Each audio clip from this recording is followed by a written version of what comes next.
Seperti yang sama kita maklum, ada satu kesamaan pandangan dari kita bangsa Indonesia tentang agama, yaitu bahwa agama merupakan hal yang mutlak penting dalam kehidupan ini. Baik dasar negara Pancasila maupun Undang-Undang Dasar 45 seperti yang tercantum dalam pasal 29 ayat 2 seharusnya menjadikan merupakan tempat yang subur bagi tumbuh dan berkembangnya kehidupan beragama di negara yang kita cintai ini. Namun dalam kenyataannya tidak semua orang yang mengatakan agama itu penting lalu mau hidup mengikuti aturan agama. Lebih celaka lagi kalau agama hanya sekedar dijadikan lipstik, pemanis bibir, penghias hidup. Agama cuma sekedar seminar, muktamar, kongres atau tulisan besar-besar, tetapi yang tidak pernah terwujud di dalam kehidupan nyata sehari-hari. Oleh karena itu, dalam rangka ikut serta memantapkan kehidupan beragama di negara yang kita cintai ini, pada pertemuan kita kali ini saya akan mencoba menjelaskan bagaimana seharusnya sikap seorang muslim terhadap Islam. Ayat yang saya bacakan di awal tadi merupakan surah terpendek ketiga dalam Al-Quran sesudah surah Al-Kautsar dan surah Al-Ikhlas, di mana Allah Subhanahu wa Ta'ala menyatakan, demi masa sesungguhnya manusia pasti berada di dalam kerugian kecuali orang-orang yang beriman, beramal saleh, nasihat menasihati di dalam kebenaran, dan nasihat menasihati dengan cara yang sabar. Apabila kita dekati ayat ini, akan segera nampak di dalamnya 4 sikap seorang muslim terhadap Islam. Sikap yang pertama, seorang muslim adalah seorang yang mengimani Islam, amanu, sebagai way of life, sebagai pandangan dalam kehidupan ini. Masalahnya kemudian, bagaimana seorang muslim mengimani Islam sebagai agamanya? Pertama, seorang muslim harus yakin Islam sebagai agamanya adalah satu-satunya agama yang benar. Sikap ini kelihatannya fanatik, tetapi apalagi yang harus dikatakan selain dari bahwa fanatik dalam arti berpegang teguh kepada agama merupakan bagian daripada kehidupan beragama. Sebab hanya dengan fanatik dalam artian itu sajalah orang konsekuen terhadap agamanya sendiri. Dan saya kira merupakan satu sikap yang wajar bahwa setiap penganut suatu agama hanya menganggap dan berkeyakinan agamanya sajalah yang benar. Oleh karena itu, kita bukan tidak setuju dengan ungkapan semua agama benar, bukan tidak setuju dengan ungkapan semua agama baik. Bagi kita, kalimat itu belum merupakan kalimat yang sempurna. Semua agama benar bagi penganutnya masing-masing. Semua agama baik bagi penganutnya masing-masing. Kalau seorang muslim sudah berkeyakinan bahwa semua agama baik, maka bukan saja tidak diajarkan, tetapi malah bertentangan dengan tuntunan Al-Quranul Karim. Kita lihat misalnya dalam surah Ali Imran ayat 19. Allah menyatakan, Inna dina indallahil Islam. Agama yang diridhoi Allah itu hanya agama Islam. Selanjutnya dalam Ali Imran 85 Allah menjelaskan, wa may yabtaghi ghairal islami dinan fala yuqbala minhu fahuwa fil akhirati minal khasirin. Orang yang mencari agama selain daripada Islam, maka agamanya tidak akan diterima dan di akhirat nanti dia akan termasuk ke dalam golongan orang-orang yang merugi.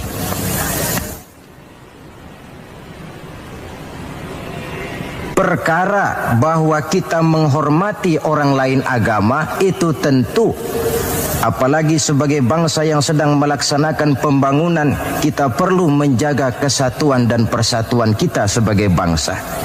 Tetapi menghormati orang tidak identik dengan menghormati agamanya. Satu hari, saudara-saudara, ketika Rasulullah sallallahu alaihi wasallam sedang berkumpul dengan para sahabat, lewatlah serombongan orang mengusung jenazah. Rasul berdiri, sahabat ikut berdiri. Ketika jenazah sudah lewat, seorang sahabat memberitahu, "Ya Rasul, yang tadi diusung orang itu jenazah Yahudi. Kenapa Tuhan berdiri memberikan hormat sampai kita juga ikut berdiri?" "Jenazah Yahudi," kata Rasul. "Iya." "Orang bukan itu?" "Ya orang, kalau orang sih." Nah, kalau kau lihat orang diusung macam itu berdiri, sudah mati sekalipun masih diberikan penghormatan. Tetapi itu manusianya. Perkara agama kita dibatasi oleh ayat lakum dinukum waliyadin. Bagi Tuhan agama Tuhan, bagi kami agama kami. Tuhan silahkan melaksanakan agama Tuhan, kami akan melaksanakan agama kami. Kami hormati Tuhan, Tuhan juga hormat kepada kami. Persilahkan melaksanakan ajaran agama tanpa perlu menyampaikan agama kepada orang yang sudah beragama. Inilah sikap yang perlu ditegakkan agar kita jangan ngambang di dalam kehidupan beragama dengan memandang semua agama sama saja, semua agama benar, yang pada akhirnya kita tidak akan punya prinsip di dalam memegang teguh ajaran agama kita. Yang kedua, dalam rangka mengimani Islam, seorang muslim harus yakin dan berpandangan bahwa Islam sebagai agamanya adalah agama untuk seluruh manusia. Kalau Nabi Nuh diutus oleh Allah cuma untuk kaumnya saja, Nabi Ibrahim pun untuk umatnya saja, Nabi Musa demikian pula, Nabi Isa pun begitu. Tetapi Nabi Muhammad sallallahu alaihi wasallam diutus oleh Allah Subhanahu wa taala untuk seluruh umat manusia.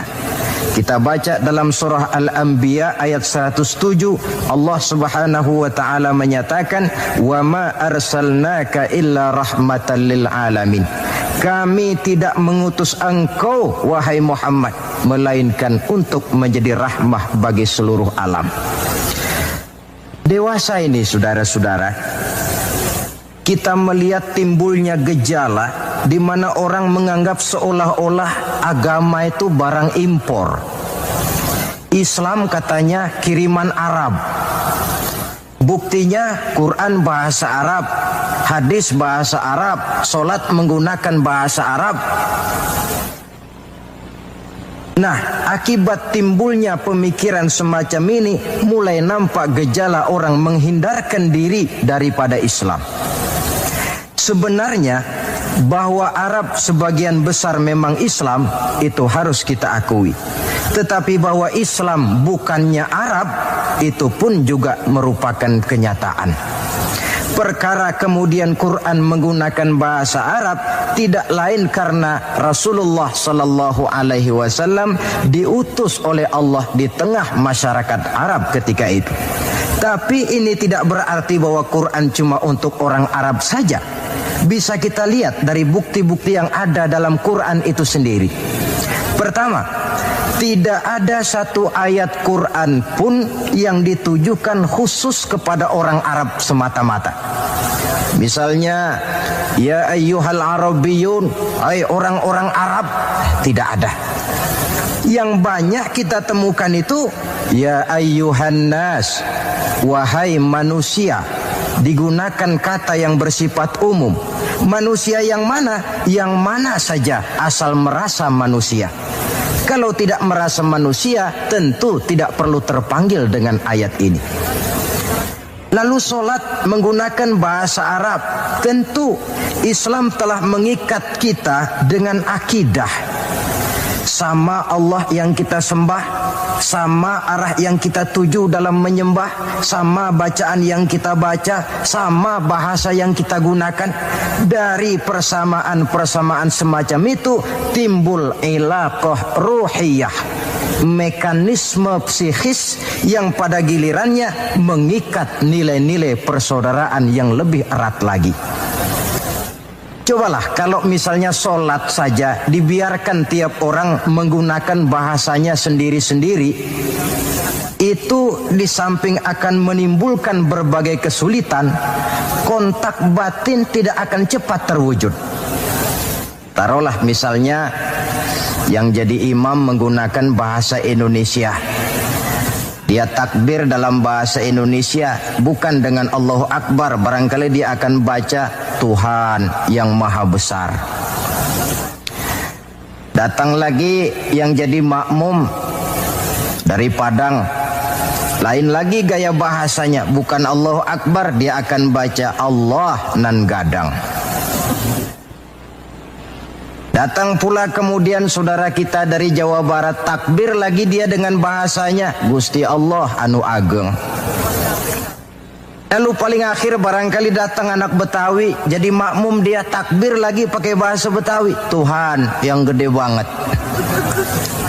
Kalau cara sholat saja sudah semacam ini, mekanisme psikis itu kan tidak akan cepat terwujud.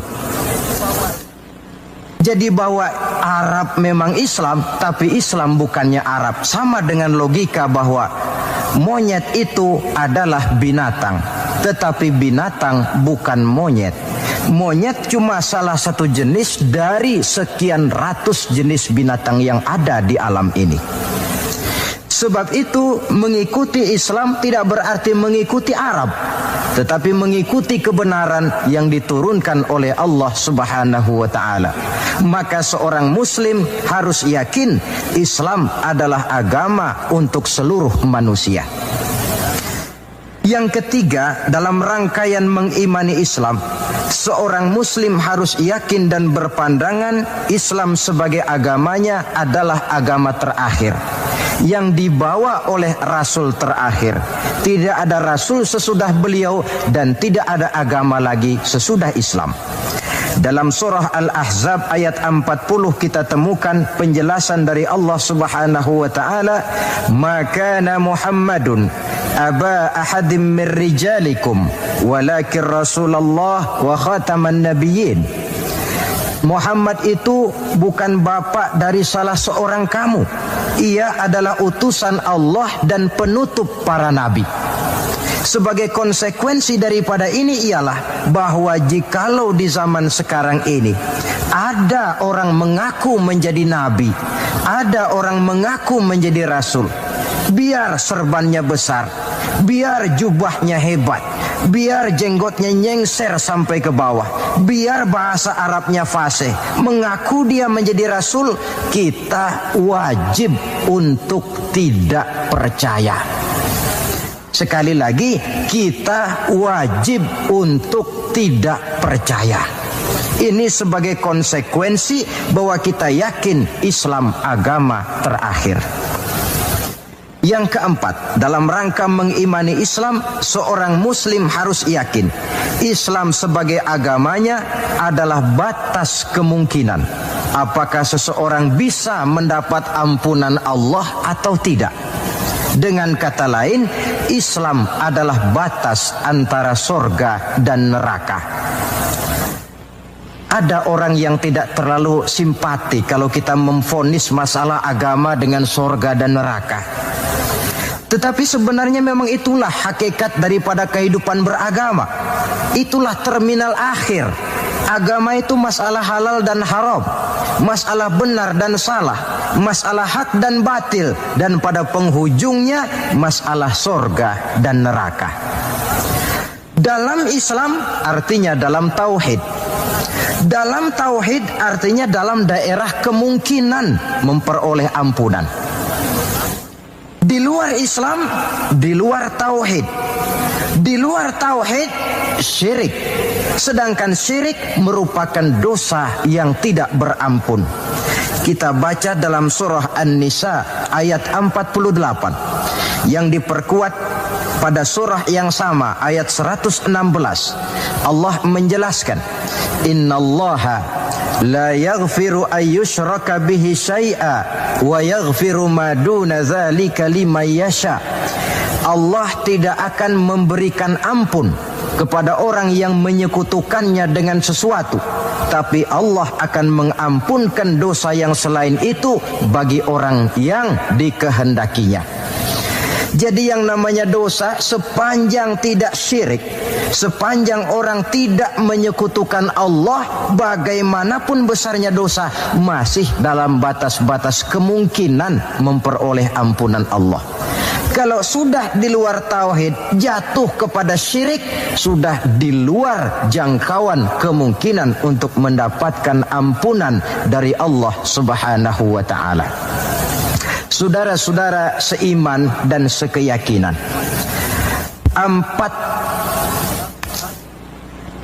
empat cara di dalam kita mengimani Islam ini pada gilirannya akan memberikan warna di dalam kehidupan kita. Nilai-nilai iman semacam inilah yang kita kehendaki agar kita selamat daripada kerugian seperti yang dijelaskan Allah dalam awal surah Al-Asr itu tadi. Nah, sekarang sikap yang kedua. Bagaimana sikap seorang muslim terhadap Islam setelah amanu, setelah dia mengimani Islam? Yang kedua, wa amilus shalihat. Seorang muslim adalah seorang yang mengamalkan Islam. Sebab apa? Kita tentu maklum, iman konsepsi ideologis yang bersifat abstrak, sedangkan amal refleksi yang ditimbulkan oleh nilai-nilai iman itu. Iman ibarat strom, tidak nampak oleh pandangan mata zahir. Kita tidak bisa melihat strom itu. Yang bisa kita lihat gejala yang ditimbulkan oleh strom, baik dalam bentuk terang misalnya, suara, gema, gerak, dan sebagainya. Iman tentu saja tidak kelihatan, tapi bisa dinilai dari amal yang dikerjakan oleh orang. Artinya, kalau ada iman, tentu dia beramal. Iman mendorong manusia untuk beramal. Itulah sebabnya dalam banyak ayat-ayat Al-Quran, kata-kata amanu selalu berangkaian dengan wa amilus shalihat. Amanu wa amilus shalihat, sebagai pertanda bahwa iman dan amal merupakan hal yang tidak terpisahkan satu sama lain. Nah, untuk bisa hidup mengamalkan Islam, tentu harus didahului dengan mengilmui Islam. Sebab bagaimanapun juga mengamalkan Islam tanpa didasari oleh mengilmui Islam, maka besar kemungkinan amaliyah kita akan sia-sia adanya. Yang akan rugi tentu kita sendiri. Oleh sebab itu, setelah mengimani Islam, kita berkewajiban mengamalkan Islam dengan didahului oleh pengetahuan tentang Islam. Jangan sampai seperti yang nampak banyak sekarang ini, di mana orang memandang Islam itu seperti orang buta mengenal gajah. Ini yang barangkali dalam istilah para sosiolog disebut dengan frame of reference, kacamata pandangan yang salah. Ada 3 orang buta dilepas ke kebun binatang, disuruh kenal gajah. Saya yakin laporannya pasti lain-lain. Orang buta pertama datang, lapor Pak, yang namanya gajah kecil panjang seperti ular.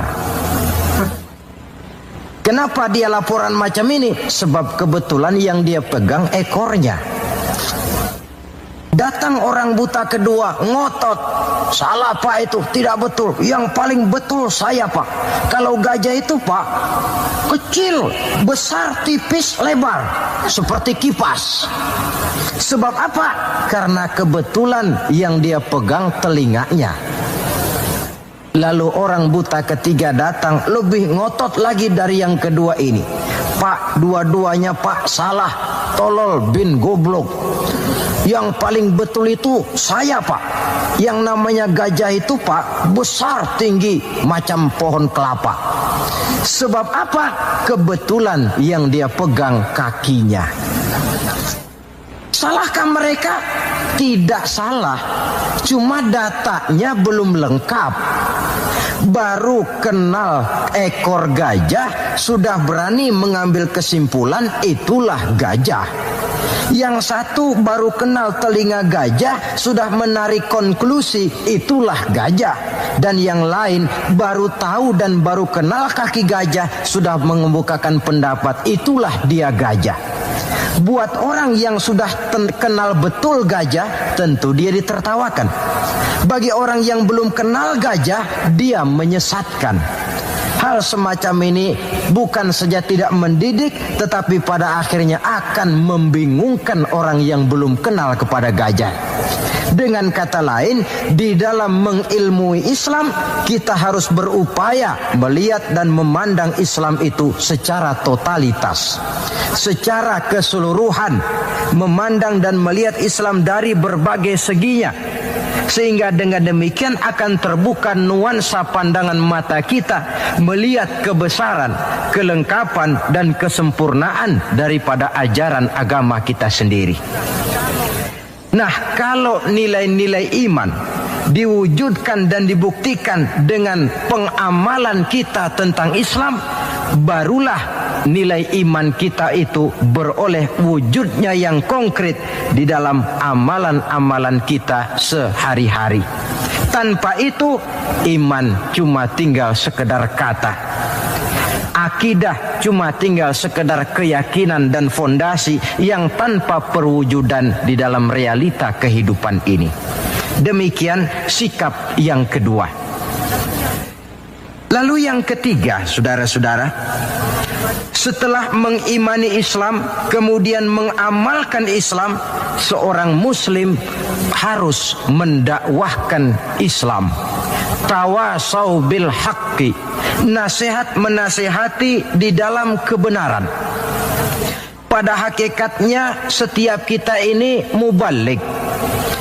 Setiap kita berkewajiban menyampaikan dakwah kepada orang yang belum atau kurang mengetahui suatu persoalan yang kebetulan kita lebih mengetahui tentang itu. Tidak ada masalah kita berdakwah dengan menguraikan bismillah misalnya, kalau pendengar kita kebetulan orang yang belum mengerti bismillah. Dengan demikian akan terjadi pemerataan pemahaman agama. Tidak perlu harus selalu jadi mubaligh. Kalau kita kebetulan seorang pedagang, lalu dalam dunia perdagangan kita bisa memberikan contoh bagaimana seharusnya seorang muslim berdagang, maka kita sudah mendakwahkan kepada orang lain bagaimana cara dagang menurut Islam. Dakwah bil hal namanya, di mana setiap pribadi muslim menjadi iklan daripada agamanya. Dia harus sanggup berkata, tuan-tuan mau tahu bagaimana cara dagang menurut Islam? Lihat cara kami orang Islam dagang. Tuan-tuan mau tahu bagaimana cara berumah tangga menurut Islam? Lihat cara kami orang Islam berumah tangga. Tuan-tuan mau tahu bagaimana cara bertetangga menurut Islam? Lihat cara kami orang Islam bertetangga. Seorang muslim menjadi iklan daripada agamanya. Dakwah bil hal, dakwah dengan perbuatan langsung, memberikan contoh kepada masyarakat bagaimana tuntutan kehidupan beragama yang kita laksanakan dalam kehidupan sehari-hari. Saudara-saudara seiman dan sekeyakinan yang saya cintai, itu sebabnya Allah Subhanahu wa taala menjelaskan dalam surah An-Nahl ayat 125, Ud'u ila sabili rabbika bil hikmah wal mau'izatil hasanah wajadilhum billati hiya ahsan inna rabbaka huwa a'lam biman dhalla an sabilihi wa huwa a'lamu bil muhtadin. Berdakwahlah kamu, ajak manusia ke jalan Allah. Bagaimana caranya? Pertama, bil hikmah, dengan cara bijaksana. Bagaimana cara yang bijaksana itu? Baik Al-Quran maupun As-Sunnah banyak menjelaskan pola-pola kebijaksanaan dalam pelaksanaan dakwah. Kita ambil satu trik saja. Satu hari datanglah seseorang menghadap kepada Rasulullah sallallahu alaihi wasallam. Yang datang ini, kalau istilah sekarang, biang okem. Datang dia menghadap baginda Rasul. Sesampainya di sana, dia bilang, "Ya Rasul, bagaimana? Saya ini mau masuk Islam, boleh apa tidak?" Boleh. Lalu dia mengucap 2 kalimat syahadat. Setelah selesai mengucap 2 kalimat syahadat, dia berkata lagi, "Ya Rasul, saya sekarang sudah masuk Islam." Bagus. "Saya cinta Islam." Bagus. "Saya juga cinta kepada Anda ya Rasul." Bagus. "Cuma saya juga cinta kepada dosa ya Rasul. Terus terang saja, saya ini suka judi, saya suka zina, dan saya senang mabuk, dan saya belum bisa meninggalkan semua itu." Marahkah Rasul mendengar keterus-terangan orang ini? Dihardikkah orang ini oleh Rasul? "Macam apa kau, sama Islam cinta, sama dosa juga cinta?" Ternyata tidak. Mendengar keterus-terangan orang ini, baginda Rasul tersenyum. Seraya bersabda, "La ba'sa bih." Tidak apa-apalah. "Jadi kau senang zina?" "Iya." "Mabuk?" "Wah, hampir tiap malam saya teler." "Judi?" Itu lagi hobi saya." "Dan kau belum bisa tinggal semua itu?" "Belum ya Rasul." "Tidak apa-apalah. Cuma begini saja. Mau tidak kau janji dengan saya?" "Apa ya Rasul?" "Mulai sekarang kau akan meninggalkan dusta. Kau akan jadi manusia jujur, jangan bohong. Satu itu saja yang saya minta. Sanggup?" "Cuma itu ya Rasul." "Cuma itu?" Saya kira apa? Kalau cuma urusan gak bohong sih, gampang lah itu. Sanggup saya." "Sanggup?" "Sanggup." "Mari berjanji." Dijabat tangannya oleh Rasul, berjanji tidak akan bohong dia. Dalam perjalanan pulang, orang ini berkata dalam hati, "Ma ashala ma talaba hadzan nabil karim." Alangkah mudahnya permintaan Rasul ini. Saya sudah berterang-terangan suka judi, suka zina, suka mabuk. Tidak disuruhnya meninggalkan semua itu, cuma diminta jangan bohong saja. Dia kira orang nggak bohong itu gampang.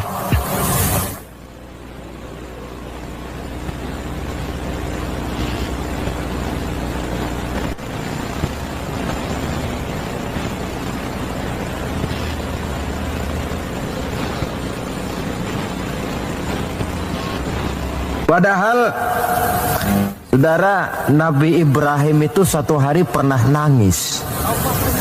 Allah tegur Ibrahim, "Kenapa nangis kamu ini?" Kata Nabi Ibrahim, "Ya Allah, bagaimana saya tidak nangis?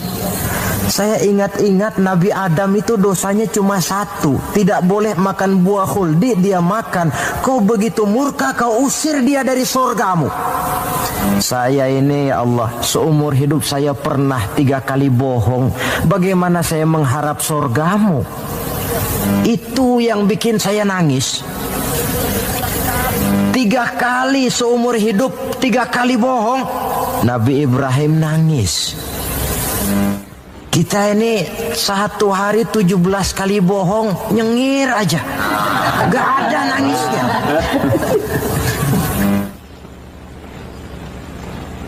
Saudara hadirin, demikianlah orang ini pulang ke rumah dengan satu anggapan dalam hatinya bahwa apa yang diminta oleh Rasul adalah sesuatu yang mudah. Lalu hari-hari pun berlalu, berganti dengan minggu, minggu pergi, datanglah bulan. Sampai pada suatu hari ketika orang ini sedang berjalan, dia melihat seorang perempuan dengan paras yang cukup cantik. Datang syahwatnya. Rupanya orang ini termasuk kelas tegangan tinggi juga.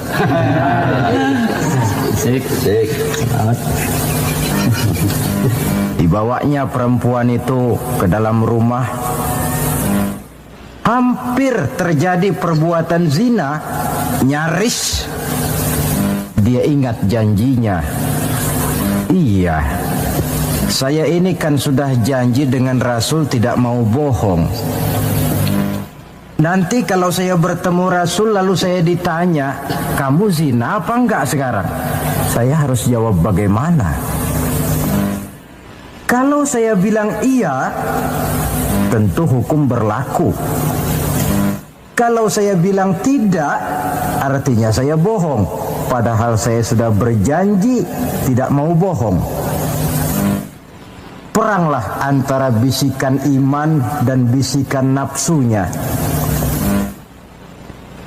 Ternyata kemudian bisikan iman ini menang.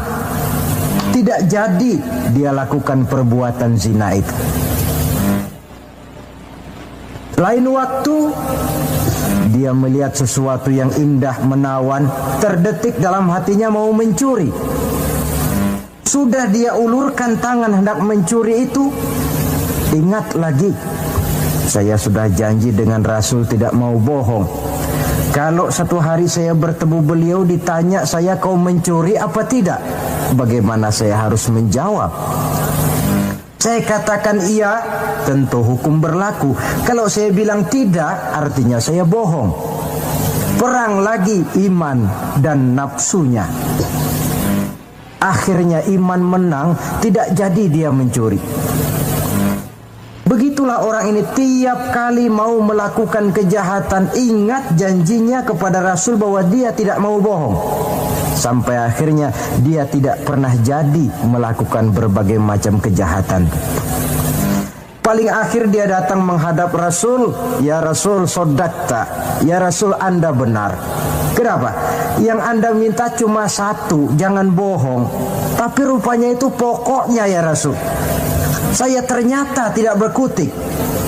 Sampai paling akhir dia menjadi salah seorang sahabat yang terbaik dari baginda Nabi. Sebab apa? Hanya diminta meninggalkan bohong oleh Rasul. Ini pola dakwah yang dilaksanakan oleh Rasul dengan cara bijaksana. Processingnya melalui tahapan yang sesuai dengan kemampuan orang. Contoh lain. Satu hari datanglah seorang sahabat melapor, halaktu ya Rasulullah, wahai Rasul, celaka saya ini. Ma'ahlakaka, apa yang bikin kamu celaka? Dia bilang, waqa'tu ala imra'ati fi Ramadan.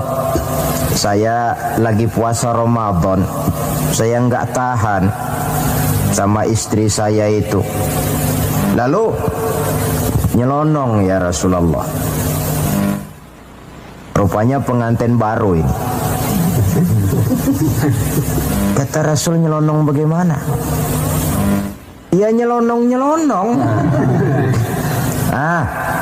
Kalau memang begitu, bayar dendanya. Apa dendanya ya Rasul? Bebaskan budak. Waduh, saya tidak punya budak ya Rasulullah. Tidak punya? Tidak punya. Puasa 2 bulan berturut-turut. Ya Rasul, tidak kuat saya. Tidak kuat? Tidak kuat. Jangankan yang 2 bulan, yang sebulan aja nyelonong. Bagaimana yang 2 bulan? Saya tidak sanggup ya Rasul. Kalau memang tidak sanggup juga, beri makan 60 fakir miskin, 1 orang 1 mud. Ya Rasul, jangankan memberi makan 60 fakir miskin. Oh, istri saya ini di rumah 1 hari masak, 3 hari libur. Saya ini orang susah. Lagi pula saya pikir orang ini kebangetan juga. Sudah melarat sama larangan kok berani. Rasul tersenyum kemudian masuk ke dalam kamar. Keluar lagi beliau membawa sekeranjang kecil kurma. Kalau kau memang tidak punya apa-apa, bawa pulanglah ini, sedekahkan kepada orang-orang miskin di kampungmu sebagai pembayar dendamu. Ya Rasulullah, apa lagi? Di kampung saya itu yang paling miskin saya. Bukan main. Akhirnya Rasul cuma senyum, beliau bilang, ya sudah, bawa pulanglah nih, beri makan anak istrimu di rumah. Sudah melanggar larangan, dapat korma pula. Pola kebijaksanaan semacam ini menunjukkan elastisitasnya watak Islam itu. Tidak kalau sudah begitu ya mesti begitu. Kita saja kan besar ini lewat tahapan. Begitu lahir kita cuma minum air susu ibu. Meningkat besar sedikit baru kita makan pisang. Lalu sudah besar lagi, agak besar lagi, baru bubur. Sudah besar betul, baru makan nasi. Lebih besar lagi, barangkali termasuk jengkol dan sebagainya.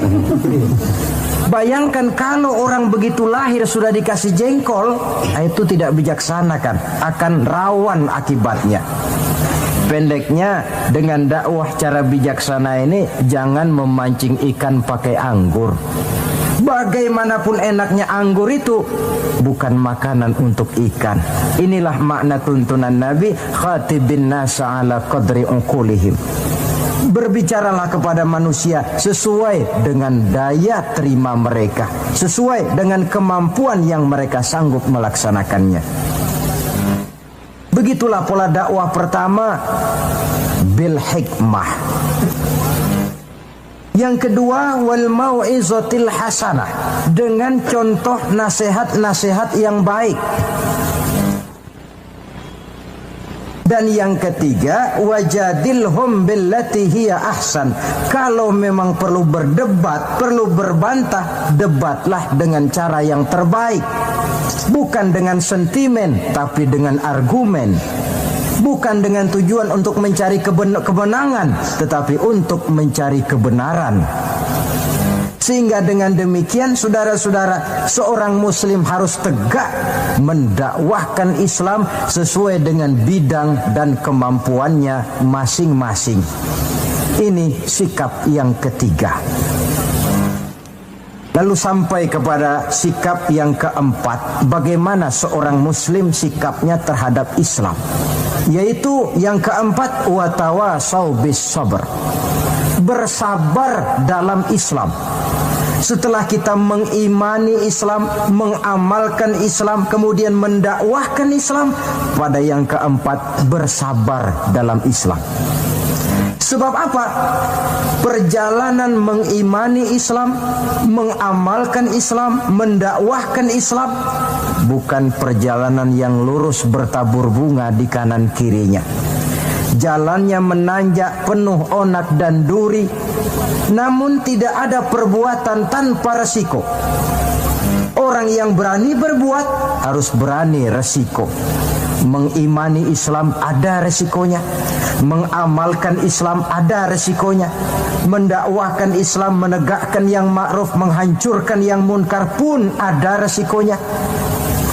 Bersabar dalam Islam. Bagaimana orang yang sabar itu? Allah menjelaskan, wabasyiris sabirin allazina iza asabathum musibah qalu inna lillahi wa inna ilaihi raji'un. Orang yang sabar tidak lain adalah orang-orang yang kalau mereka mendapat musibah, terkena satu kesulitan, kembali kepada konsepsi dasar inna lillahi wa inna ilaihi raji'un. Kami berasal dari Allah dan kepada Allah pula kami akan kembali. Bukan ucapan itu yang penting, tapi penghayatannya. Kalau pada satu saat misalnya kita harus melepaskan jabatan yang kita cintai, kembali kepada konsepsi inna lillah wa inna ilaihi raji'un. Dahulunya pun ketika lahir ke dunia ini, saya tidak membawa jabatan apa-apa. Kalau satu saat kita kehilangan harta benda yang sangat kita sayangi, kembali kepada konsepsi dasar. Dahulunya pun waktu terlahir ke alam ini saya tidak membawa apa-apa. Inna lillah wa inna ilaihi raji'un. Di belakang itu lalu baik sangka bahwa musibah, kepahitan dan penderitaan hidup bagaimanapun pedihnya, di belakang itu tentu mengandung hikmah. Cuma barangkali mata kita saja yang agaknya kurang terbuka untuk menelusuri hikmah di belakang itu. Lalu timbul semacam protes. Kenapa kesulitan yang datang menimpa saya? Padahal saya mengimani Islam, mengamalkan Islam, mendakwahkan Islam. Kenapa mesti kesulitan yang saya hadapi? Timbul protes dalam hati. Padahal hikmah di belakang itu tentu ada. Dan setiap muslim menghadapi bagaimanapun besarnya kesulitan, dia harus tetap husnuzon, baik sangka kepada Allah. Dengan satu keyakinan, di belakang setiap kesulitan mesti ada hikmahnya.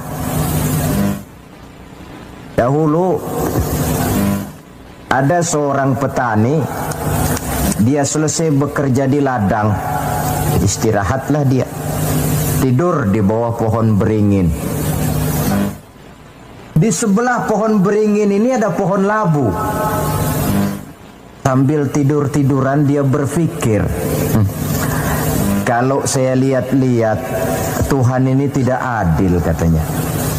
Masa pohon beringin pohonnya besar, buahnya kecil. Lalu pohon labu pohonnya kecil, pohonnya kecil, kok buahnya besar.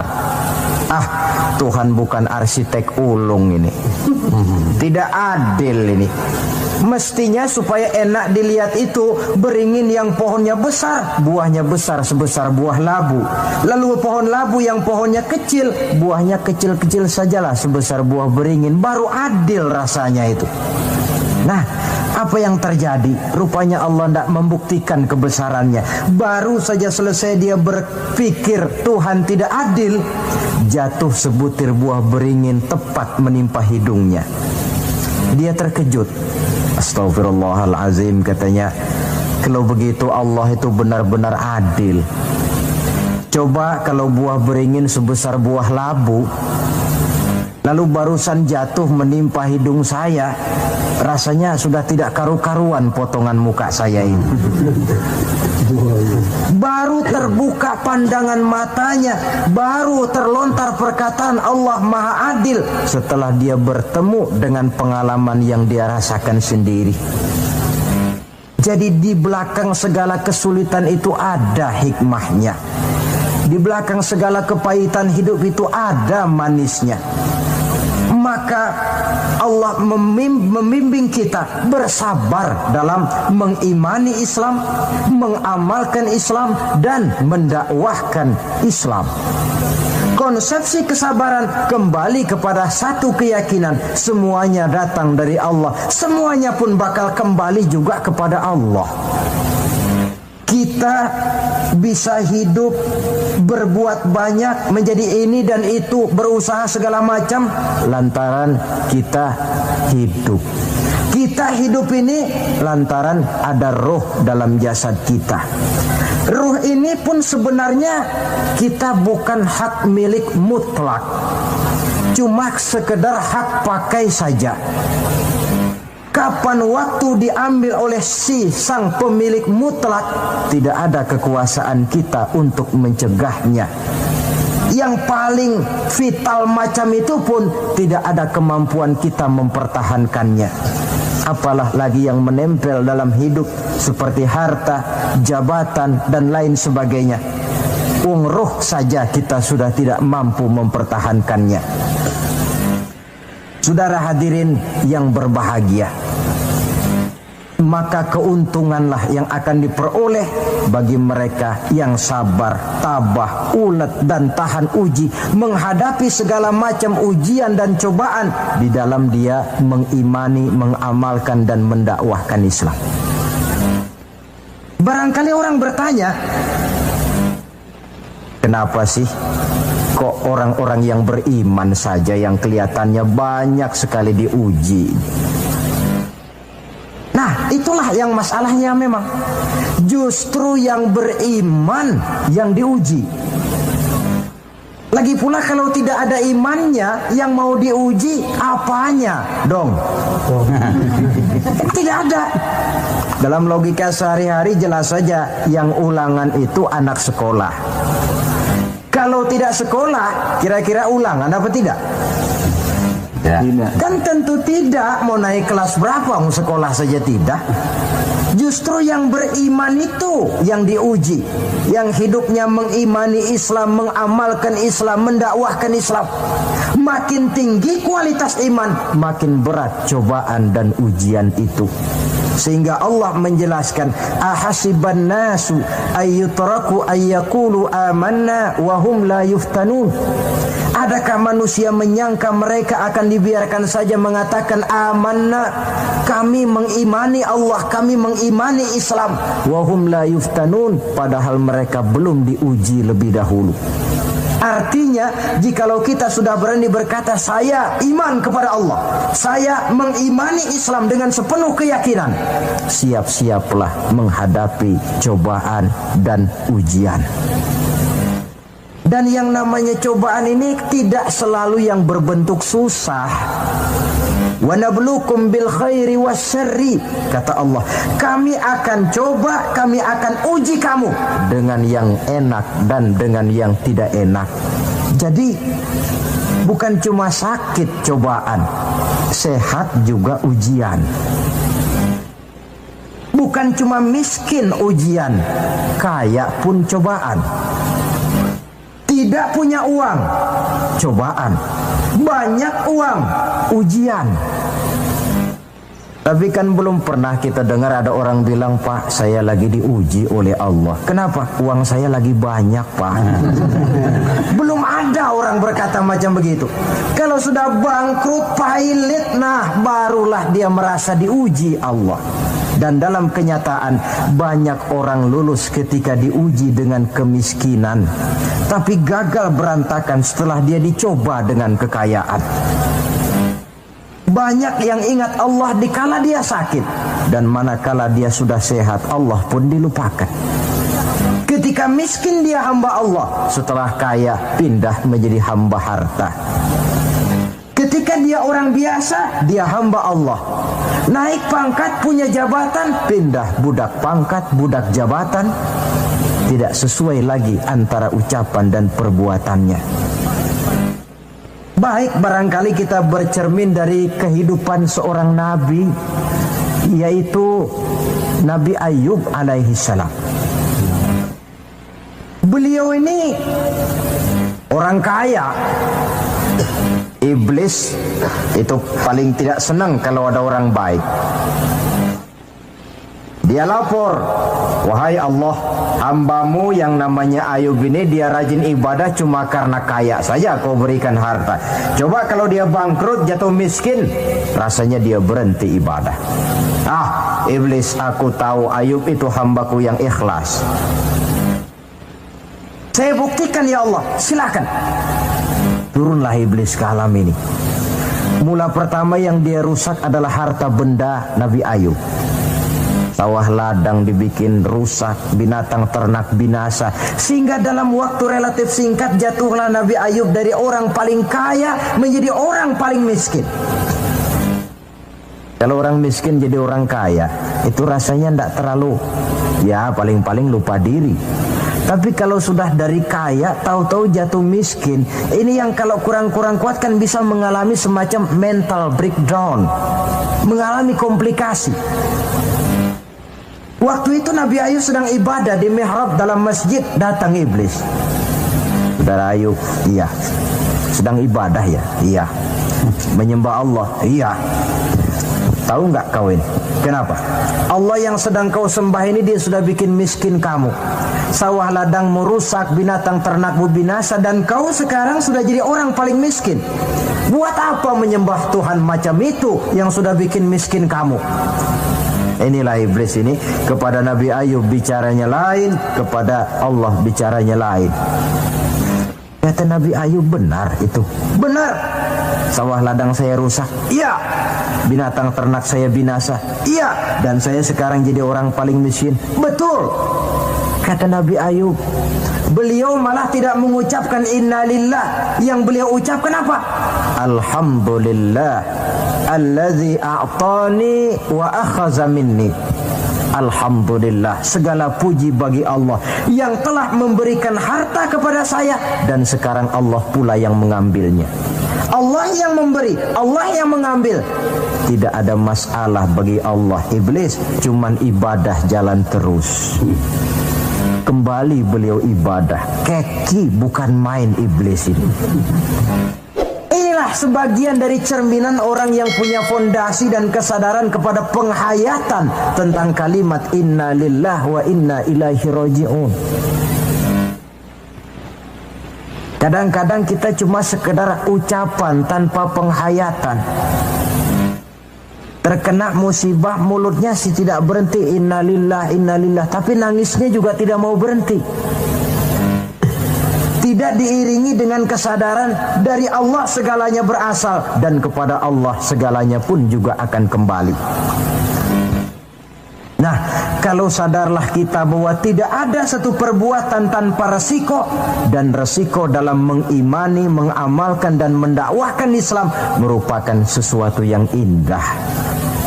Yang kalau kita hadapi dan kita modali dengan sabar, tentu buahnya akan nikmat kita rasakan dalam perjalanan hidup ini. Tanpa kesabaran, maka boleh jadi usaha kita pun akan sia-sia.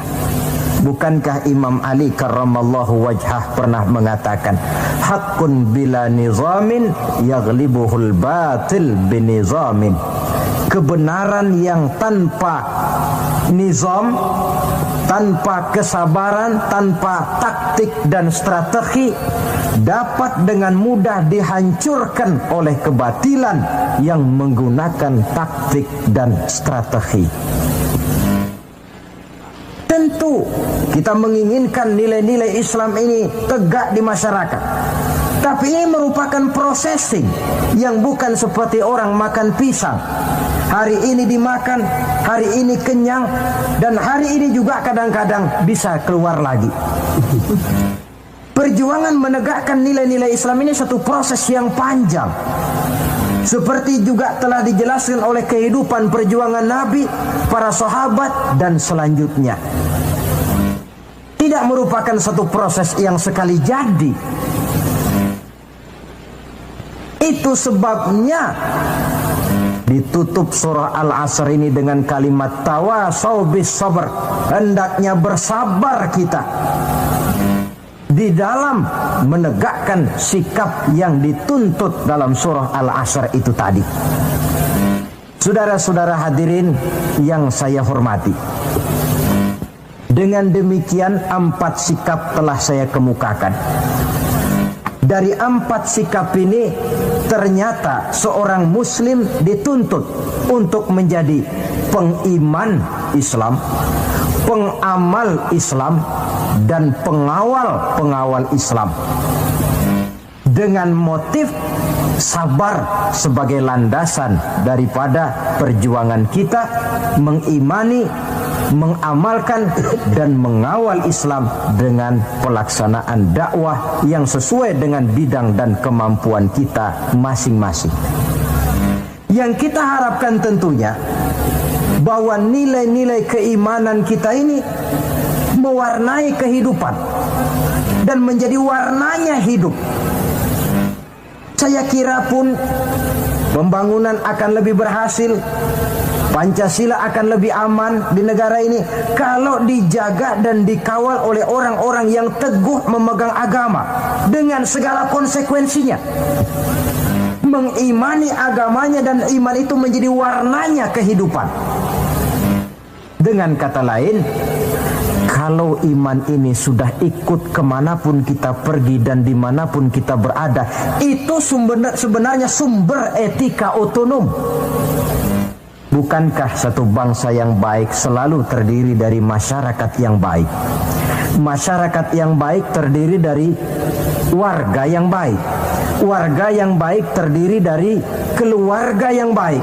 Dan keluarga yang baik terdiri dari pribadi yang baik. Nah, pribadi akan menjadi baik kalau dia dikontrol oleh nilai keimanannya. Sebab apa? Puncak keimanan yang tertinggi sebenarnya tidak lain manakala seseorang sudah merasakan kehadiran Allah dekat dalam hidupnya. Kalau itu sudah dimiliki, apalagi yang lebih mampu mengontrol kita, merasakan kehadiran Allah dekat dalam hidup. Sebab itu sebagai akhir, bawalah iman ini kemanapun kita pergi dan dimanapun kita berada. Kadang-kadang iman kita ini kan cuma sekedar penunggu rumah. Pegawai negeri mau ke kantor, imannya ditaruhnya di lemari. Sudahlah iman, kau tidak ikut ke kantor. Kalau kau ke kantor nanti aku nggak bisa korupsi. Pedagang ke pasar, iman ketinggalan di rumah. So kalau iman dibawa ke pasar, katanya timbangannya tidak bisa curang. Tertinggallah iman itu di rumah. Iman yang tertanam dalam hati menimbulkan etika otonom, dan etika otonom membuat manusia selalu merasakan kehadiran Allah dekat dalam hidupnya. Kemana lagi tempat kita hendak melakukan kesalahan kalau Allah menjadi daya kontrol yang paling efektif di dalam kehidupan? Inilah yang kita bicarakan pada pertemuan kita kali ini. Semoga Allah memberikan kekuatan kepada kita. Amin. Untuk hidup tegak mengimani Islam, mengamalkan Islam, mendakwahkan Islam, dan bersabar di dalam Islam. Saya akhiri dengan satu ungkapan. Wa qad yurja li jarhi sayfi bur'un wala bur'u lima jarahal lisan. Kalau pedang lukai tubuh, masihkan ada harapan sembuh. Kalau lidah lukai hati, kemana obat hendak dicari? Untuk itu saya mohon dibukakan pintu maaf yang sebesar-besarnya. Semoga yang saya sampaikan ini ada manfaatnya. Usikum wa iyaya bitaqwallah. Aqulu qawli hadza. Wassalamu alaikum warahmatullahi wabarakatuh. Waalaikumsalam warahmatullahi wabarakatuh. Puasa sunnah pada hari Senin dan hari Kamis. Apa sumber hukumnya? Diriwayatkan oleh Imam Muslim dari Abi Qatadah. Rasulullah sallallahu alaihi wasallam ditanya tentang puasa pada hari Senin. Kenapa Rasul melakukan itu? Beliau menjawab, "Zalika yaumu wulidtu fihi wa yaumu bu'istu au unzila alayya fihi." Hari Senin itu adalah hari di mana aku dilahirkan dan hari di mana aku dibangkitkan. Wahyu pertama turun kepadaku pun pada hari itu. Maka sunnah melaksanakan puasa pada hari itu. Adapun hari Kamis, ada hadis yang diriwayatkan oleh Imam Turmuzi dari Abi Hurairah. Nabi bersabda, "Tu'radul a'malu yaumul isnaini wal khamisi fa uhibbu ay yu'radu amali wa ana sha'im." Disetor amal setiap manusia pada hari Senin dan pada hari Kamis. Maka aku ingin, kata Nabi, agar pada saat amalku disetor itu aku sedang puasa. Jadi malaikat itu menurut riwayat ini mencatat dan menyetorkan catatan amalan seseorang pada hari Senin, hari Kamis. Tiap hari Senin amalan kita disetor oleh malaikat. Catatan terakhir tentu yang sedang kita kerjakan. Sehingga yang masuk daftar, saya tinggalkan orang ini, dia sedang puasa. Karena naik catatan amalnya pada hari Senin. Kamis diangkat lagi, catatan paling akhir, saya tinggalkan orang ini, dia sedang puasa. Itu makna fa uhibbu ayyurada amali wa ana shaim. Aku senang kalau pada saat amalku disetor, catatan paling akhir aku lagi puasa. Satu keistimewaan. Alangkah celaka tiap amalan disetor kita sedang berbuat jahat. Senin, Kemis, teler, mabok, judi. Tiap amalan disetor, catatan akhirnya saya tinggalkan si fulan lagi teler. Laporan Senin. Kemis laporan lagi, saya tinggalkan si fulan lagi mirip kartu. Saudara hadirin yang saya muliakan, alangkah jeleknya catatan kita. Oleh karena itu sunnah puasa pada hari Senin dan hari Kemis. Ini amalan sunnah saudara-saudara. Dan oleh karena ini amalan sunnah, sebagian ulama memberikan penjelasan, walaupun lupa niat, kalau sudah malam itu lupa niat, boleh niatnya sudah siang puasa sunnah ini, dengan catatan dari pagi belum makan apa-apa. Malam saudara lupa, tahu-tahu ingat ini hari Senin, dah jam 10, niatlah jam 10 itu, sah puasanya asal dari pagi belum makan apa-apa. Tapi kalau sudah dapat 2 piring baru niat, jam 10 itu lain, ngojek namanya.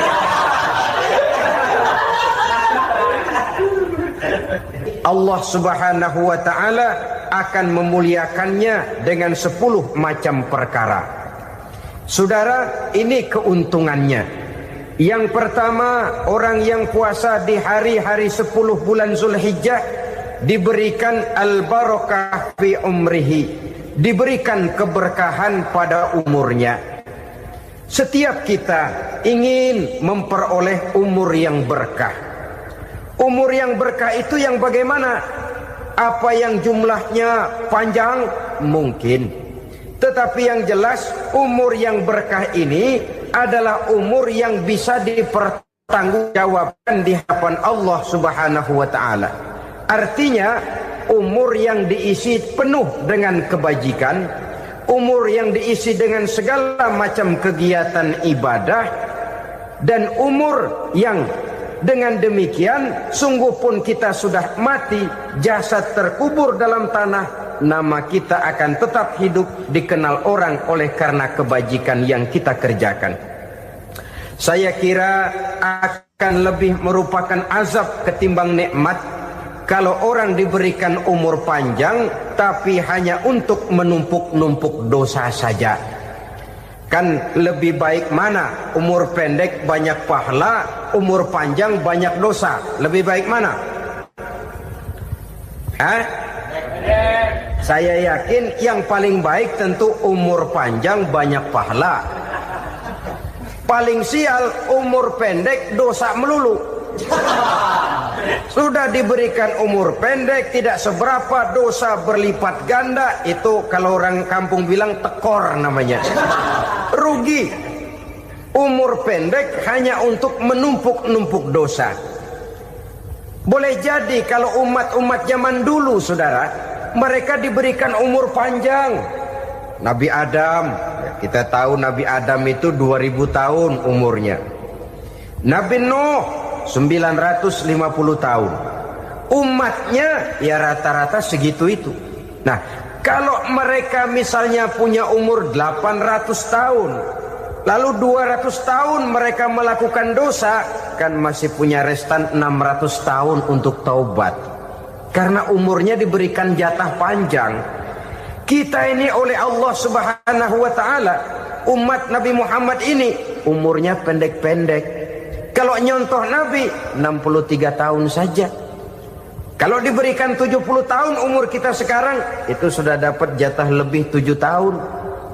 Alhamdulillah bahwa Allah memberikan saat-saat, waktu-waktu, tempat-tempat yang punya nilai istimewa, sehingga umur yang pendek ini bisa bernilai panjang, nilai ibadahnya bisa bernilai pahala seperti umat yang berumur panjang dahulu itu.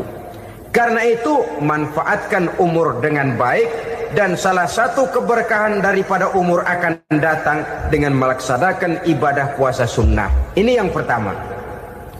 Yang kedua, az-ziyadatu fi malihi, diberikan tambahan hartanya, menjadi orang kaya. Kaya apa? Kaya hati setidak-tidaknya. Karena dengan tekun dan rajin melaksanakan ibadah puasa yang segera tertanam dalam jiwa seseorang, merasakan cukup di dalam kehidupan. Itulah dia orang yang paling kaya, orang yang hidupnya paling cukup.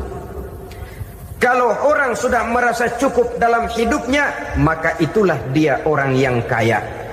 Saudara-saudara kaum muslimin rahimakumullah, puasa sunnah memberikan tambahan harta, usahanya berkembang, dengan demikian membawa keberkahan, hartanya makin bertambah, akan menunjang ibadahnya kepada Allah, lebih memantapkan dan membawa ketenangan dalam hidupnya. Itu termasuk berkahnya melaksanakan puasa sunnah itu.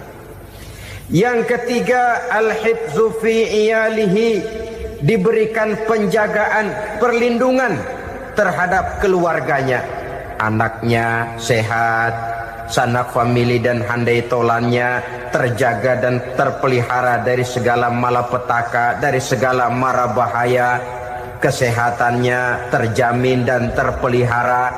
Itu sudah merupakan modal yang sangat besar di dalam kita mengarungi kehidupan. Sebab rasanya sulit untuk bahagia, duit kita banyak sekali, usaha kita selalu mendatangkan untung yang berlipat ganda. Tapi sebentar-sebentar anak kita sakit, yang ampek, yang korengan, yang kena musibah, ndak tak karu-karuan sakit, berobat sampai jutaan rupiah. Itu kan sudah tidak membawa kebahagiaan. Uang masuk yang begitu banyak jumlahnya, habis akhirnya untuk berobat saja. Sebenarnya hitung-hitung ya seri-seri juga. Usaha berhasil, duit banyak, habis untuk berobat. Lah sama juga saudara-saudara. Jadi dengan demikian, biar duit kita banyak, asal keluarga pada sehat saja, udah enak bener itu. Duit banyak, ekonomi cukup, keluarga sehat, nikmat rasanya menjalani kehidupan ini. Yang kiamat sudah duit kagak barang seperak, keluarga ampek semua. Kiamat sudah. Saudara hadirin yang saya hormati, jadi yang ketiga, Allah memberikan pemeliharaan terhadap keluarganya. Satu kali orang dipelihara Allah, tidak satu kekuatan pun yang bisa mencelakakan. Satu kali orang disengsarakan Allah, tidak satu tenaga pun yang mampu menyelamatkannya. Itulah sebabnya perlindungan Allah, pemeliharaan Allah terhadap diri dan keluarga sangat kita perlukan di dalam kehidupan ini. Dengan melaksanakan ibadah puasa, kita mendekatkan diri kepada Allah. Dengan dekat kepada Allah, maka Allah pun dekat kepada kita. Sehingga dalam hadis qudsi dikatakan, ta'arraf ilallahi firraha ya'rifka fi syiddah. Ingatlah kepada Allah di waktu kamu senang, agar Allah ingat kepada kamu di waktu kamu susah. Yang kita laksanakan kadang-kadang sebaliknya. Waktu susah kita ingat Allah, waktu senang kita lupa Allah. Akhirnya nanti pada waktu kita melarat, kebelangsak, susah dan sebagainya, pertolongan tidak akan datang kepada kita. Benar, ta'araf ilallah firraha ya'rifka fi syiddah. Ingatlah kepada Allah di waktu kamu susah, ingatlah kepada Allah di waktu kamu senang, agar Allah ingat kepadamu di waktu kamu mendapat kesusahan. Umumnya watak manusia memang kalau sudah dapat susah, ingat kepada Allah. Waktu duduk, waktu berbaring, sambil tidur, dalam segala keadaan Allah disebutnya, Allah dimintakan pertolongannya. Tapi dikala dia berada pada posisi di atas angin, merasa senang, bahagia, Allah terlupakan. Saudara-saudara kaum muslimin, itu yang ketiga. Yang keempat, at-takfiru li sayyiatihi. Orang yang melaksanakan puasa sunnah itu diampuni segala dosa dan kesalahan yang telah dilakukannya. Dan yang kelima, at-tad'ifu li hasanatihi, diberikan balasan yang berlipat ganda dari segala kebaikan yang dikerjakannya. 1 berbalas 7, 7 bisa berbalas 10, 10 masih berbalas 100, masih ditambah dengan wallahu yudha'ifu liman yasha. Allah melipat gandakan pahala orang-orang yang dikehendakinya. Maka carilah satu kebaikan yang apabila kita kerjakan, dosa akan dihapus dan nilai pahalanya menjadi berlipat ganda. 1 kali kita bekerja, 2-3 pulau bisa kita raih dan kita jangkau. Yang keenam, orang yang melaksanakan puasa sunnah di bulan Zulhijjah, at-tashil li sakarati mautihi, diberikan kemudahan pada saat menghadapi sakaratul maut. Maut a mysterious problem. Dia adalah pintu yang setiap orang pasti akan memasukinya. Bahwa mati adalah mati, itu semua kita tahu. Tapi hakikat orang pada saat menghadapi mati itu kan berbeda-beda. Ada yang matinya itu gampang sekali, persis orang tidur saja, tidak nampak gelisah, tidak bikin susah yang hidup, tidak gelimpangan di tempat tidur, persis seperti orang mau tidur saja. Ada yang sulit sekali menghadapi sakaratul maut, gelimpangan di tempat tidur, bikin bingung orang yang nunggu. Kadang-kadang seperti kerbau digorok lehernya. Saudara-saudara, sulit menghadapi sakaratul maut. Oleh karena itu, Rasulullah sallallahu alaihi wasallam sering beliau itu kalau berdoa membaca Allahumma hawwin alayya fi sakaratil maut. Ya Allah, mudahkan saya di dalam menghadapi sakaratul maut. Rasulullah saja, saudara, orang yang ibadahnya paling banyak, orang yang hatinya paling bersih, orang yang akhlaknya paling luhur, masih berdoa semacam ini. Mohon dimudahkan oleh Allah agar mudah menghadapi sakaratul maut. Apalagi kita, terus terang kita ini paling-paling kelas mukhtalid, bangsa sama pahala mau sama dosa doyan. Lebih perlu lagi menghadapi sakaratul maut, sehingga apabila malaikat maut datang menjemput nyawa kita, dimudahkan, jangan dibikin sulit, supaya mudah. Jadilah orang baik-baik. Biasanya kalau banyak yang mati, malaikat maut juga kali main-mainin dulu tuh orang, kutak-katik, ditakut-takutin dan segala macam. Saudara hadirin yang saya hormati, maka menghadapi sakaratul maut ini merupakan kunci. Apakah seseorang bisa husnul khatimah atau bisa su'ul khatimah? Salah satu jalan untuk memudahkan diri menghadapi sakaratul maut, melaksanakan puasa sunnah di bulan Zulhijjah ini. Yang ketujuh, ad-diya'u li zulumati qabrihi, diberikan terang di alam kuburnya. Kubur, saudara tahu, saudara tentu sering lihat orang dimasukkan ke liang lahat, ditutup dengan papan, dinding ari kata kita di kampung, lalu diuruk lagi dengan tanah. Dalamnya liang lahat, gelapnya liang lahat, gelapnya diuruk dengan tanah, gelapnya di dalam kubur, 3 gelap yang menjadi satu. Bapak moyangnya gelap.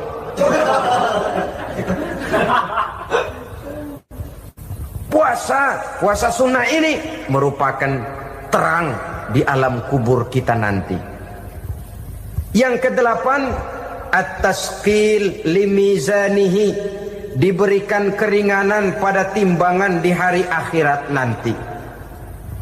Bahwa setelah dibangkitkan dari kubur, setiap kita akan menghadapi perhitungan, akan ditimbang segala macam kebaikan dan segala macam kejahatan yang pernah kita lakukan di dalam kehidupan.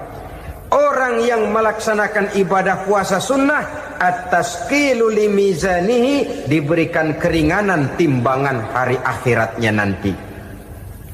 Yang kesembilan, an-najah minal bala, diberikan keselamatan dari segala macam bencana. Dan yang ke-10, as-su'ud ala darajatihi, diberikan ketinggian, naik derajatnya.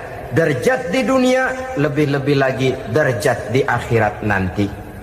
Ini keutamaan yang diberikan Allah Subhanahu wa ta'ala kepada mereka yang melaksanakan ibadah puasa 10 hari di bulan Zulhijjah menurut penjelasan sebagian dari para ulama kita. Jadi setelah puasa Muharram ada lagi puasa Zulhijjah. Kemudian puasa sunnah yang ketiga, puasa sunnah pada hari Senin dan hari Kamis. Apa sumber hukumnya? Diriwayatkan oleh Imam Muslim dari Abi Qatadah, Rasulullah sallallahu alaihi wasallam ditanya tentang puasa pada hari Senin. Kenapa Rasul melakukan itu?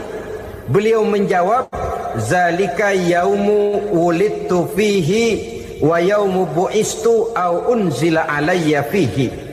Hari Senin itu adalah hari di mana aku dilahirkan dan hari di mana aku dibangkitkan. Wahyu pertama turun kepadaku pun pada hari itu. Maka sunnah melaksanakan puasa pada hari itu. Adapun hari Kamis, ada hadis yang diriwayatkan oleh Imam Turmuzi dari Abi Hurairah, Nabi bersabda, tu'radul a'malu yaumul isnaini wal khamisi fa uhibbu ay yu'radu amali wa ana sha'im. Disetor amal setiap manusia pada hari Senin dan pada hari Kamis. Maka aku ingin, kata Nabi, agar pada saat amalku disetor itu aku sedang puasa. Jadi malaikat itu menurut riwayat ini mencatat dan menyetorkan catatan amalan seseorang pada hari Senin, hari Kamis. Tiap hari Senin amalan kita disetor oleh malaikat. Catatan terakhir tentu yang sedang kita kerjakan. Sehingga yang masuk daftar, saya tinggalkan orang ini, dia sedang puasa. Karena naik catatan amalnya pada hari Senin. Kamis diangkat lagi, catatan paling akhir, saya tinggalkan orang ini, dia sedang puasa. Itu makna fa uhibbu ayyurada amali wa ana shaim. Aku senang kalau pada saat amalku disetor, catatan paling akhir aku lagi puasa. Satu keistimewaan. Alangkah celaka tiap amalan disetor kita sedang berbuat jahat. Senin, Kamis, teler, mabok, judi. Tiap amalan disetor catatan akhirnya, saya tinggalkan si fulan lagi teler. Laporan Senin. Kamis laporan lagi, saya tinggalkan si fulan lagi mirip kartu. Saudara hadirin yang saya muliakan, alangkah jeleknya catatan kita. Oleh karena itu sunnah puasa pada hari Senin dan hari Kamis. Ini amalan sunnah, saudara-saudara. Dan oleh karena ini amalan sunnah, sebagian ulama memberikan penjelasan, walaupun lupa niat, kalau sudah malam itu lupa niat, boleh niatnya sudah siang puasa sunnah ini, dengan catatan dari pagi belum makan apa-apa. Malam saudara lupa, tahu-tahu ingat ini hari Senin, ini hari Senin, dah jam 10, niatlah jam 10 itu, sah puasanya asal dari pagi belum makan apa-apa. Tapi kalau sudah dapat 2 piring baru niat, jam 10 itu lain, ngojek namanya.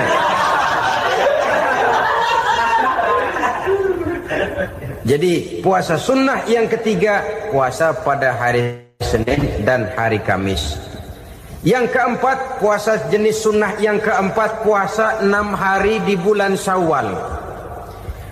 Diriwayatkan oleh Imam Muslim dari Abi Ayyub bahwa Nabi bersabda, man shoma ramadhana summa atba'ahu sittan min Syawal kana kasyamid dahri. Barang siapa yang berpuasa di bulan Ramadan kemudian diikutinya dengan 6 hari di bulan Syawal, maka dia seolah-olah seperti orang yang berpuasa 1 abad lamanya. Allahu Akbar. Demikian besar keuntungannya. 6 hari di bulan Syawal sama dengan orang yang berpuasa 1 abad lamanya. Ini fadailul a'mal, saudara-saudara. Jangan diartikan karena menang sudah puasa 6 hari bulan Syawal, Ramadan tahun depannya lantas nggak puasa. Kenapa? Ukurannya sudah 1 abad. Bukan itu pengertiannya. Ini mendorong orang memberikan ganjaran pahala yang sedemikian besar. 6 hari setelah Ramadan, artinya di bulan Syawal. Tidak pada hari pertama Syawal karena haram hukumnya berpuasa pada hari fitri itu. 6 hari di bulan Syawal. Tinggal lihat yang mampunya saja. Boleh berurutan, boleh tidak berselang-seling, boleh. Asal saja jumlahnya 6 hari selama masih bulan Syawal itu. Hari ini 3 hari lagi, 4 hari lagi diselang-seling, atau berurutan, itu juga lebih baik. Puasa sunnah 6 hari daripada bulan Syawal. Kemudian yang kelima, puasa sunnah 3 hari pada setiap bulan. 3 hari pada setiap bulan. Diriwayatkan oleh Imam Bukhari dan Muslim dari Abi Hurairah. Abi Hurairah bercerita, "Ausani khalili sallallahu alaihi wasallam bisalasin." Kekasih saya Rasulullah berwasiat kepada saya, memesankan benar-benar kepada saya untuk melaksanakan 3 amalan yang terpuji. Pertama, siyamu salasati ayyamin min kulli syahrin. Puasa 3 hari dalam setiap bulan. Ini wasiat yang pertama. 3 hari pada setiap bulan. Tidak peduli bulan apa saja. Dalam artian ya bulan menurut perhitungan Islam ya. Muharram, Safar, Rabiul Awal, Rabiul Tsani, Jumadal Ula, Jumadil Akhir, Rajab, Sya'ban, Ramadan, Syawal, Zulqa'dah, Zulhijjah dan selanjutnya. 3 hari pada setiap bulan. Tanggalnya tanggal berapa saja. Lebih utama pada yang disebut Yaumul Bid, yaitu hari-hari di mana bulan menunjukkan purnama. Tanggal 13, tanggal 14 dan tanggal 15 pada setiap bulannya itu disunahkan melaksanakan puasa. Itu wasiat pertama, puasa 3 hari pada setiap bulan. Wasiat yang kedua, warok'atai duha, melaksanakan sholat duha sekurang-kurangnya 2 rakaat. Itu wasiat yang dipesankan benar kepada saya, kata Abi Hurairah. Pertama, puasa 3 hari pada setiap bulan. Yang kedua, usahakan jangan meninggalkan 2 rakaat minimal daripada sembahyang duha. Kita tahu sembahyang duha itu sembahyang sunnah di waktu pagi seketika matahari naik sepenggalahan. Sekurang-kurangnya 2 rakaat, sebanyak-banyaknya 8 rakaat. Di antara fadilah atau keutamaan daripada sholat duha ini yaitu menyangkut masalah rezeki dan usaha. Kemudian wasiat yang ketiga, wa an utira qabla an anama. Beliau sangat berwasiat kepada saya untuk sholat witir sebelum tidur. Artinya sholat malam sebagai amalan sunnah di dalam kehidupan kita. Jadi saudara-saudara, dalam hidup ini kita akan selalu berbentur dengan keperluan. Kalau pada satu saat kita sudah sampai kepada tahap berpikir ini keperluan saya, tentu hal-hal semacam ini akan kita kerjakan. Kita belum tergerak melaksanakan ini semua oleh karena barangkali kita merasa belum memerlukannya. Karena itu, marilah kita berusaha di samping melaksanakan puasa yang wajib, juga melaksanakan puasa yang sunnah di dalam kehidupan kita. Ini jenis puasa-puasa yang sunnah. Kemudian yang kedua, ada macam puasa yang disebut puasa nazar. Hukum pelaksanaannya wajib apabila nazarnya sudah terwujud. Puasa nazar, puasa yang dikaitkan dengan suatu persoalan. Umpamanya, kalau saya lulus ujian, saya akan puasa 1 minggu lamanya. Begitu ujiannya ternyata lulus, dia wajib bayar nazarnya. Puasa 7 hari, tidak lagi sunnah, tapi wajib karena dia nazarkan. Asal saja tidak sah nazar kepada yang makruh, apalagi kepada yang haram. Umpamanya, nazar kalau tembus 6 nomor mau puasa 3 hari. Itu nazar semacam itu bukan saja tidak sah, tapi haram hukumnya. Tidak boleh nazar kepada yang makruh, apalagi kepada yang haram. Jadi apabila maksud yang sudah kita niatkan tercapai, wajiblah nazar itu dibayar, yaitu kalau nazarnya sunnah, melaksanakan ibadah puasa.